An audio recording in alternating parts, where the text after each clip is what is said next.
You mustn't let us down. You know, your grandparents are old. They need our help. Yeah, Mom. Don't worry. Everything will be fine.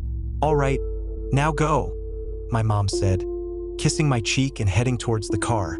I got on the bus, paid the fare, and stood in the very back of the vehicle. The bus was packed to the gills, and to make things worse, it was scorching hot outside. And unfortunately, I had to ride all the way to the last stop. About halfway through the journey, the number of passengers thinned out, and it became much easier to breathe. A fresh breeze entered the bus through the open windows. I turned my face into the flow of air, greedily inhaling. Final stop, the driver yelled as he pulled up to the bus station. Frail old ladies quickly grabbed their bags and rushed for the doors, pushing each other with their elbows. I wasn't in any particular hurry, so I patiently waited for my turn. I hadn't told my family I was coming. I wanted to give them a surprise. As I approached the gate, I saw my grandpa sitting on the porch, lighting a cigarette. "Grandpa, can I have one too?" I shouted, walking into the yard. "Well, look at you. Who do we have here?" "Grandma, come out here." Our grandsons arrived. We hugged tightly, and I could smell the cigarettes. Grandma immediately ran out of the house and rushed to me. "Stan, why didn't you tell us you were coming? I wanted to surprise you." "What a surprise. The fridge is completely empty. There's nothing at all in there." Of course, I sympathized with my grandma, but I knew she was exaggerating, and I was right. In a flash, the table was covered with pickles, boiled potatoes, a 3-liter jar of compote, and much, much more. "So, how long are you staying?" Grandpa asked. "For a couple of weeks, for sure. We'll see after that." "Well, you should stay. You can stay till September if you like. What is there for you in your city? Just breathing in dust and smog," Grandma said. "We'll see. If my parents don't call me back, I'll stay longer." "Are there any people my age around here?" "There aren't many young people, but some come for the summer," Grandpa said. "I heard that Jack came back 2 days ago," Grandma added. "No way," I said with my mouth full. "Yep. So you should definitely go see him. Jack was my childhood friend. The last time we saw each other was when we were 13, I think. And unfortunately, we didn't exchange contact information then. I don't know why. I took that friendship for granted. My parents and I used to come to the village quite often, and they would send me here for the entire summer break, and then all of a sudden, they just stopped. I tried to find him on social media, but I couldn't. Maybe he was using a different name, or maybe he didn't use social media at all. When we finished lunch, I helped Grandma clear the table, and then decided to walk around the village, hoping to run into someone. I was strolling leisurely down the main street and came across the country store. The sun was beating down mercilessly. I decided to buy a bottle of cold water. "You're at least 18, right?" the plump saleswoman asked a young guy who was standing in front of me. "I can show you my ID." "Please do." The guy showed the saleswoman his ID, and a smile suddenly appeared on her face. "Jack, is that you? I barely recognize you. The last time I saw you was 5 years ago." "Well, I recognized you right away, Aunt Natasha. In that case, I'll never get rich. You got everything? And a bag." As he put the bottles in a bag, I gently touched his shoulder and asked, "Do you remember me too?" Jack slowly turned around. He looked at me for a few seconds, then asked, "Stan, is that you?" "Yup. Holy cow. It's great to see you." We hugged tightly, after which I bought my water and quickly left the store with Jack. "You're going somewhere?" I asked, pointing to the bag. "Oh, this? Yeah, my parents asked me to get it. They lit the sauna. We're gonna have a barbecue today. But yeah, I was about to go somewhere. I'm just gonna drop this off at home and go. Want to come with me?" "Where?" "Remember Uncle Greg? He lives at the end of the street, in the red house." In my head, an image of a skinny little man with gold teeth immediately appeared. I think I remember him. Thin, with gold teeth. "Yeah, that's him." "Why are you going to see him?" "Oh, it's a long story. To make a long story short, he's lost his mind.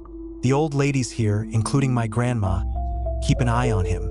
So while we're here, they decided to send me over. What happened to him? Who the hell knows? Some say it runs in the family, others say he's cursed. A third group says his wayward daughter grew up and never visits him. You never know who to believe, but I'm not really a big believer in curses and other such superstition. Jack's face changed slightly as he said, "You're a bit boring, Stan. I am what I am." Lost in conversation, the journey passed quickly, and Jack announced, "Here we are." I looked at the red house. As a kid, it seemed much bigger and more magnificent, but now it seemed to have hunched over and shrunk in size, as if imitating its owner. Jack easily opened the gate, and when he entered the house, he yelled, "Uncle Greg, it's me." "Hello." In response, the old man just coughed. I paused at the threshold, and Jack turned to me and waved me in. But as soon as I took my first step, he suddenly stopped me and said, "Don't be scared, all right? What's there to be scared of?" I didn't understand. "You'll see for yourself. Come on." I obediently followed him. The house smelled of tobacco, sweat, and something else sour. But that wasn't the worst part. What shocked me the most was that all the walls in the house were covered with crosses. Small crosses ran from the very baseboard and ended at the level of my head. Some were scratched in, some were drawn with chalk, charcoal, pencil, or ballpoint pen. The sight of it took my breath away. I involuntarily tugged on Jack's sleeve and said, "Listen, I don't feel so good." In response, he just looked at me and, with a good-natured smile, said, "Come on, Uncle Greg is harmless." I really wanted to believe my friend, but my mind was painting all kinds of bad images. But when we entered the living room, my fear disappeared on its own. A skinny, small old man was lying on a worn-out couch. "Yeah, Uncle Greg has gotten a lot worse." We shook hands and greeted each other, and he barely squeezed mine with his dry palm. The fear was replaced by pity. I offered to help my friend clean up the old man's house. Jack didn't refuse, but my suggestion didn't exactly fill him with enthusiasm.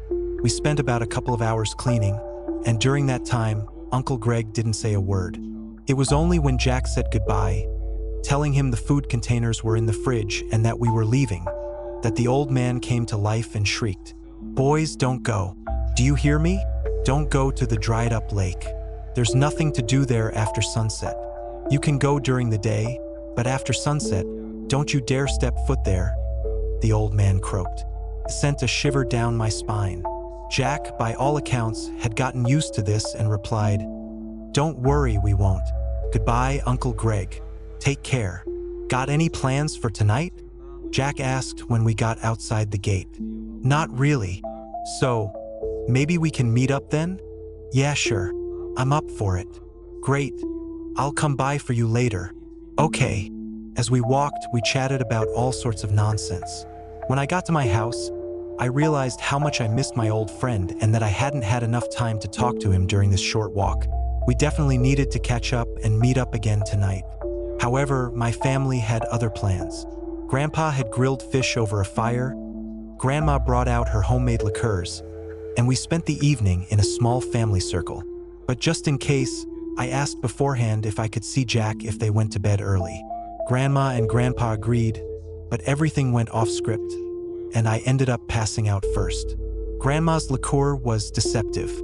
It drank like compote, which is why I had too much that night and don't even remember falling asleep. The sun wasn't even up yet. Grandma woke me up from bed, saying, "Wake up, your friend is here. He says he really wants to see you. Now don't whine, get up." I sat up in bed, rubbed my sleepy eyes, and lazily dragged myself to the yard. Jack was standing outside the gate. He looked worried. His whole body was trembling as if he were cold, and he kept looking around nervously. "Hey, did you come by yesterday?" "Yeah," he grunted. "Listen, I'm sorry. I drank a little too much. Didn't even realize I passed out. It's all good. Forget about it. Something happened to me yesterday. Tell me. You won't believe what I saw yesterday. Come on, tell me," I urged him. So, my parents were barbecuing in the evening, and we all drank together. I started walking to your place, but my Uncle Leo said you were already fast asleep. I got bored. And besides, my mom and dad were arguing. Going home wasn't an option. I remembered what Uncle Greg told us. You remember about not going to the dried-up lake. I was replaying the previous day's events in my mind and remembering what Jack was talking about. Yeah, I guess. So anyway, I was drunk and decided to go to that lake. I don't know why I did it. I was just bored, that's all. And damn, you won't believe what I saw there. I walked up and saw some woman walking back and forth in black clothes. I thought it was one of the locals, but I didn't care, let her walk. So I went closer. She turned around and looked at me. She seemed like a normal woman, even pretty, but then something started happening to her face. Her eyebrows bent unnaturally. Her pupil began to dilate, and then her entire eyeball turned completely black. Her mouth started to stretch, and then it looked like a huge hole. Holy hell. At first I was just staring at it, frozen in place, and then I took off as fast as I could. But it didn't work. I ran, maybe 10 feet, and she cut me off. And then she suddenly stopped, looked around, and started talking much more quietly.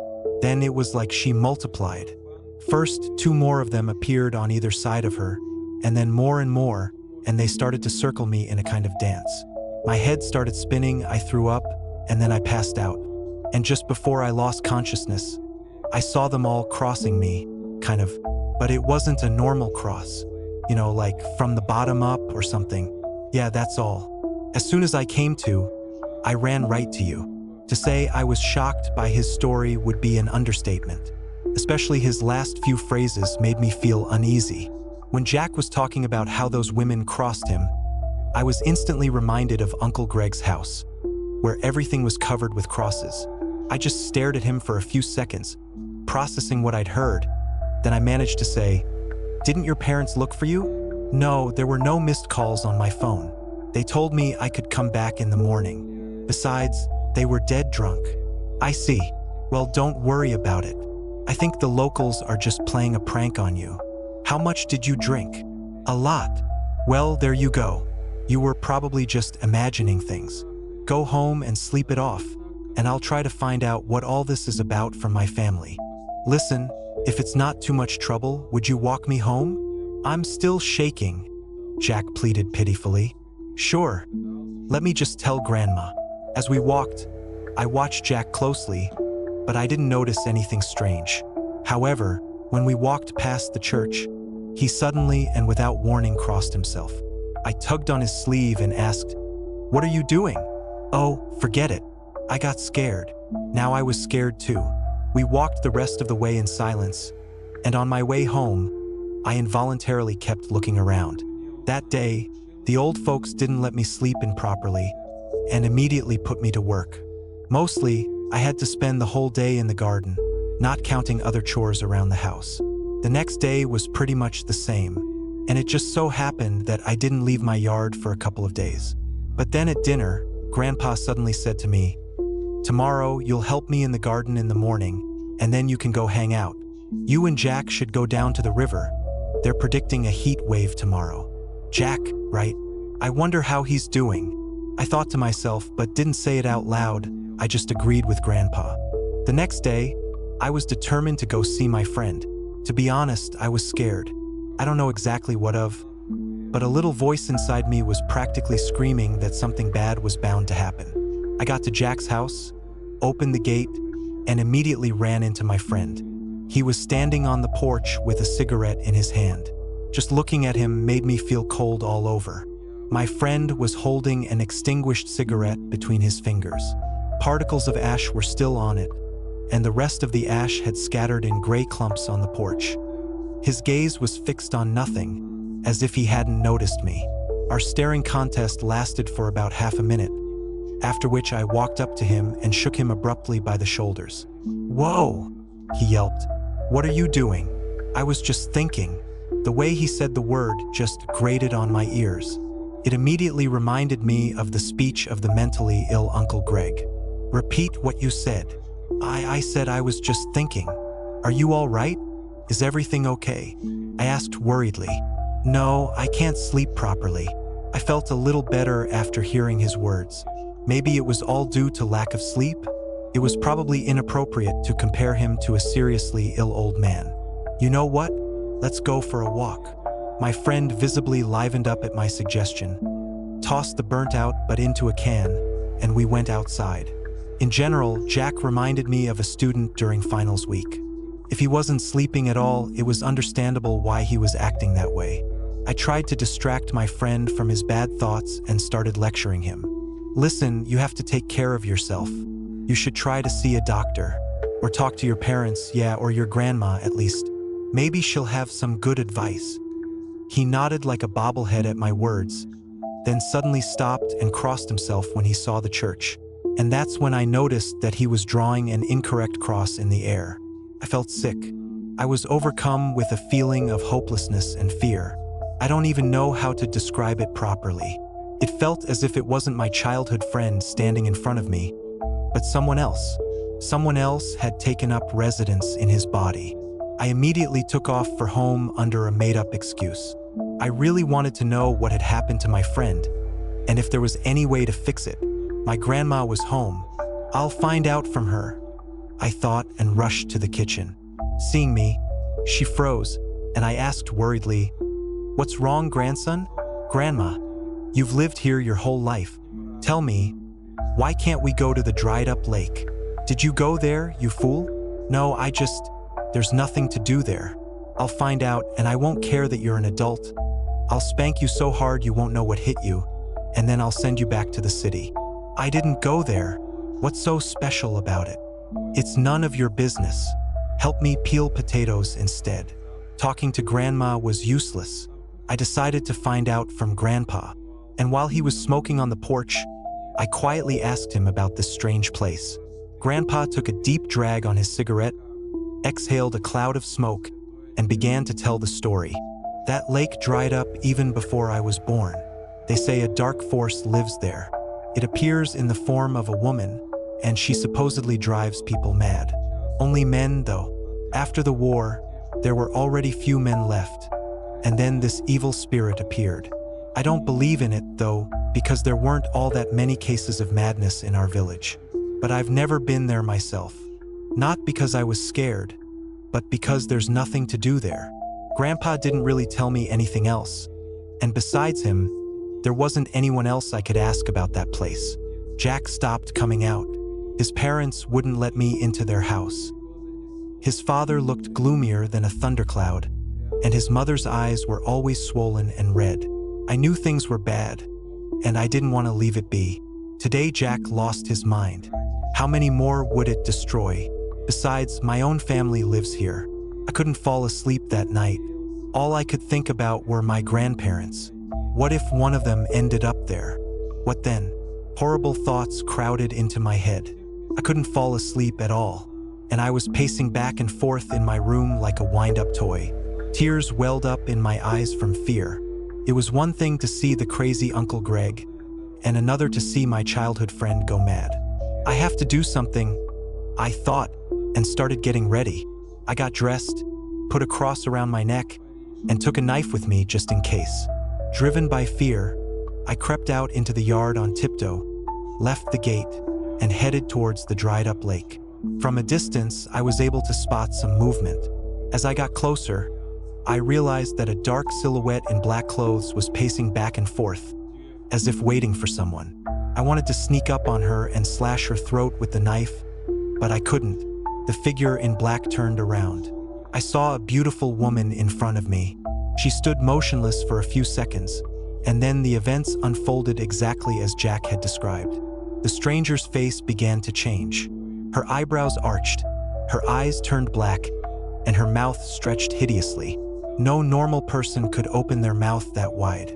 I was staring at this thing and squeezing the knife in my hand. The blade pierced my skin, and something warm flowed over my fingers. But I didn't feel any pain, and I didn't feel anything at all. Meanwhile, she slowly approached me, and suddenly, from behind her shoulder, another exactly like her appeared, and then another one behind her. I only came to my senses when they surrounded me and slowly began to circle in a dance. My hand was gripping the knife tighter and tighter, and finally, I felt such a sharp pain that it couldn't be compared to anything else. My loud scream that night was probably heard throughout the entire village. I finally realized what was happening and understood that I had to do something. I don't know why a prayer came to my mind then. I relentlessly repeated the Our Father to myself and noticed that the dance slowed down.